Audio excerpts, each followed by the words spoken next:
Hoje nós vamos falar um pouquinho sobre a globalização e as redes geográficas, né? O que são essas redes geográficas? Então, segundo alguns pesquisadores, né, o espaço geográfico ele constrói-se e ele se articula a partir das redes.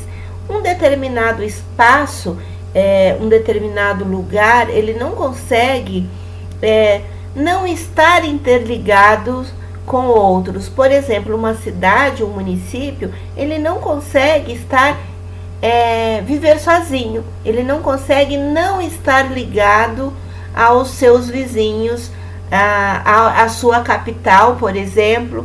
Um município do interior de São Paulo, ele não consegue se manter sozinho, ele precisa sempre estar ligado à sua capital.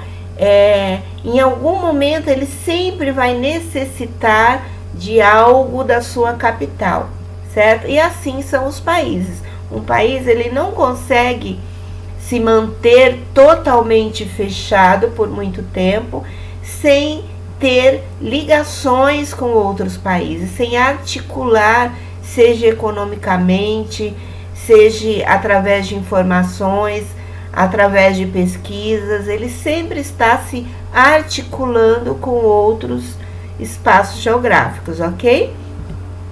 Então, nós podemos entender as redes geográficas como um conjunto de locais da superfície terrestre conectados ou interligados entre si. Essas conexões, elas podem ser materiais e imateriais. Então, elas podem ser materiais, digitais e culturais, além de envolver o fluxo de informações aí que são as imateriais, né? O fluxo de mercadorias, de conhecimentos, valores culturais e morais, entre outros. Então, com o processo de globalização, podemos dizer que as redes, ou pelo menos muitas delas, ganharam maior alcance e abrangência no espaço geográfico mundial. Então, porém, esse acesso e o poder dessa difusão dessas redes depende das diferentes hierarquias nas sociedades, como umas mais desenvolvidas, como as menos desenvolvidas. Então, constituída aí pelo poder econômico ou político. Então, assim, quem possui mais recursos ou poder possui uma maior possibilidade de usufruir da estrutura das redes geográficas. É preciso observar que a estruturação e a evolução das redes, elas perpassam impreterivelmente pela evolução das técnicas e tecnologias. Então, no século XIX, as transformações proporcionadas pelas revoluções industriais propiciaram um fundamental avanço nas redes de transporte, incluindo os modais rodoviários e ferroviários. Então, a partir daí, a partir das revoluções industriais, começou-se a ter uma maior articulação entre os espaços, né, e uma maior difusão dessa rede geográfica. Então, desse modo, cidades distantes passaram a estar interligadas entre si, o que se estendeu para pontos situados até mesmo em continentes distintos. A revolução técnico-científica informacional, ela também intensificou, né, a expansão das redes, incluindo a própria rede de transportes, com os avanços aí dos aviões, né, jatos mais avançados. Então, a formação das redes digitais e também os avanços nas redes de comunicação, né, tornaram-se grandes marcos para esse período. Então, o avanço, o descobrimento e o avanço aí da internet proporcionou aí no espaço mundial uma articulação bem maior do que se tinha lá na Revolução Industrial. Então, assim, em tempo real, comunicados e transações financeiras ocorrem e notícias importantes são divulgadas, né? Que são aí o que nós chamamos de fluxos imateriais, né? os comunicados, essas transações financeiras por internet, notícias. Então, são fluxos imateriais e são feitos em tempo real. Então, até reuniões de negócios não mais necessitam da presença física de todos os seus participantes, o que exemplifica o grau de avanço técnico das redes de comunicação e redes digitais. Então, a importância das redes geográficas, ela deu-se também para o avanço do sistema capitalista financeiro, que para muitos ganhou o status de capitalismo informacional. Então, há uma troca comercial, uma troca financeira entre os países muito mais rápida com o avanço aí, né, com as redes geográficas.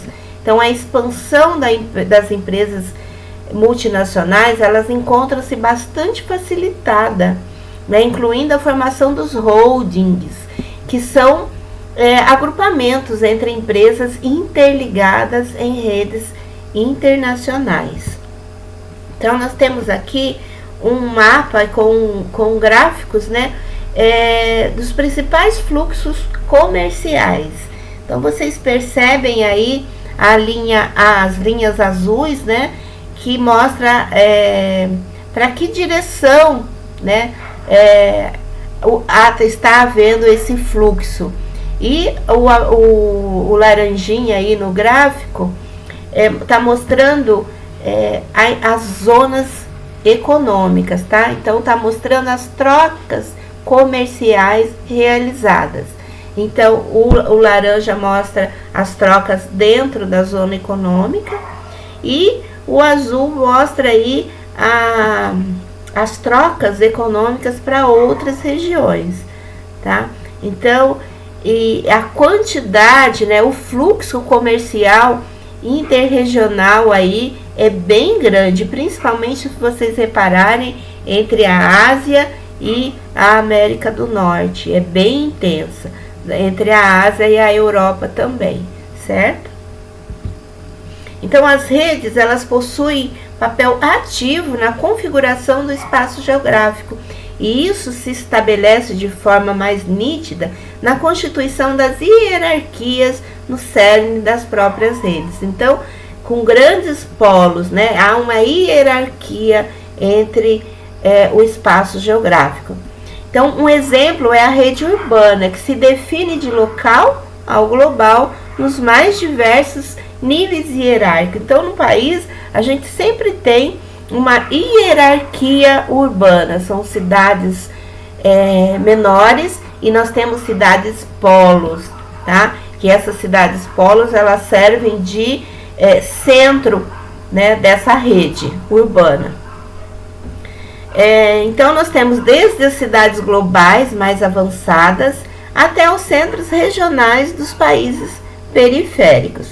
Então, assim, o que se percebe nas diferentes redes geográficas é a constituição de nós, né, formados por tamanhos diferentes, ou seja, alguns com mais fluxos do que os outros. Então, as redes geográficas, elas são, afinal, um importante elo entre as diferentes partes do espaço geográfico, que integram o sistema mundial em tempos globalizados. Assim, elas permitem e também condicionam o transporte e a difusão de inúmeros instrumentos técnicos, além de mercadorias, informações e conhecimentos, estando diretamente associadas à maioria dos elementos que compõem a vida cotidiana das sociedades. Bom, é bem interessante que vocês observem aí esse vídeo, né, essa animação que vai mostrar para vocês o fluxo, né, principalmente aí os fluxos dos meios de transportes. Essa é uma imagem que mostra aí as rotas de aviões, né, no mundo todo, e é bem interessante vocês observarem de onde está saindo esses fluxos e para onde estão indo esses fluxos, né? Vocês observem aí que a Europa, aqui no centro, a Europa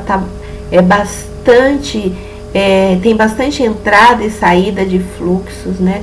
Aqui nos Estados Unidos também, ó, a entrada e a saída de fluxo, tanto a entrada aqui vinda da Ásia, quanto vindo da Europa, certo? E aqui a Ásia, né, também com bastante rotas aí de avião, Ásia, Austrália. É bem interessante que vocês observem aí e tirem as suas conclusões, ok?